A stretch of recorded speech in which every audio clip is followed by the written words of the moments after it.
අද ඔයගොල්ලන්ට කියලා දෙන්න යන්නේ රසට චිකන් කරි එකක් හදාගන්නේ කොහොමද කියලා. අවුරුදු ඔයගොල්ලන්ගේ පාටිය ළඟ වෙනවනේ. එහෙනම් මේ පාටියට ඔයගොල්ලෝ මේ විදිහට චිකන් කරි එක හදලා මම කියන විදිහටම හදලා බලන්න. මාරම ලේසි ඕනම කෙනෙකුට හදන්න පුළුවන්. එන්න කියලා දෙන්න. භාජනයක් ලිපේ තියාගත්ත. මම මේකට තෙල් එකතු කරගන්නවා. මම චිකන් හදන්නේ කිලෝ 2කමාරක් අද. තෙල් මම මේකට මේස හැඳි දෙකක් එකතු කරගන්නවා. හරි ඊට පස්සේ තෙල් එක රත් වුණාට පස්සේ මම මේකට එකතු කරනවා සුදු ලුණු ගෙඩි භාගයක් වගේ ඒ වගේම කරපිංචා රම්පේ ඉඟුරු අඟලක වගේ කෑල්ලක් ඒ වගේම එනසල් කරාබු නැටි ඒ වගේම තේ හැඳි භාගයක වගේ සියමලා කෑල්ලක් මම මේකට එකතු කරනවා තෙලටම ඒ ටික තප්පර 30ක් වගේ ප්‍රාය වුණාට පස්සේ මම මේකට බීලුණු එකතු කරනවා ගෙඩියක් සාමාන්‍ය ගෙඩියක් එකතු කරගන්නවා ඊට පස්සේ අපේ ඕගොල්ලන්ගේ සැර අනුව මිරිස් එකතු කරගන්න මේකට මේ තෙලටම මම මිරිස් එකතු කරගන්නවා මම සාමාන්‍යයෙන් මේ හැඳි දෙකක් වගේ එකතු කරා එක ටිකක් තද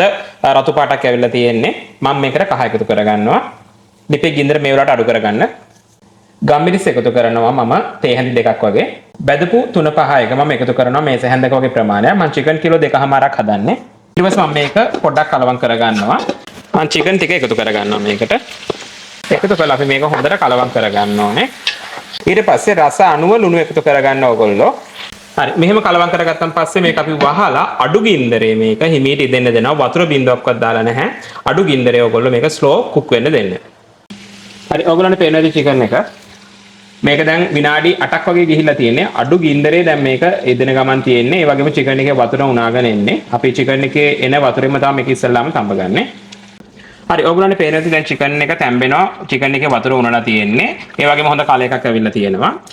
මේක අඩු ගින්දරේ දැන් විනාඩි 20ක් වගේ ගිහිල්ලා තියෙනවා මම මේ වෙලාවේ ඕගොල්ලන්ට අවශ්‍ය ප්‍රමාණයට ග්‍රේවි එක අවශ්‍ය ප්‍රමාණයට වතුර එකතු කරගන්න මේකට මම වාංකයට චිකන් එක වැහෙන ගන්නට වගේ වතුර එකතු කරගන්නවා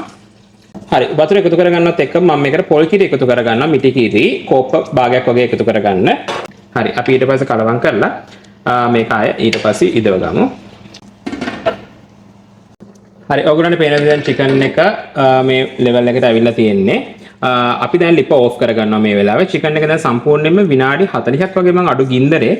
තම්බගෙන තියෙනවා ලිප ඕෆ් කරලා ඊට පස්සේ අපි මේක රෙස්ට් එකේ තියාගන්න ඕනේ හරි අපේ චිකන් කරි එක හදලා ඉවරයි ඕගොල්ලන්ට පේනවා ඇති මේකේ විශේෂත්වය තමයි ඕගොල්ලෝ චිකන් කරි එක හදලා පැයක් එකමාරක්වත් තියාගන්න නිවෙන්න එතකොට මේ ලස්සන කලර් එක ඇවිල්ලා චිකන් එක මේ විදිහට එනවා මේක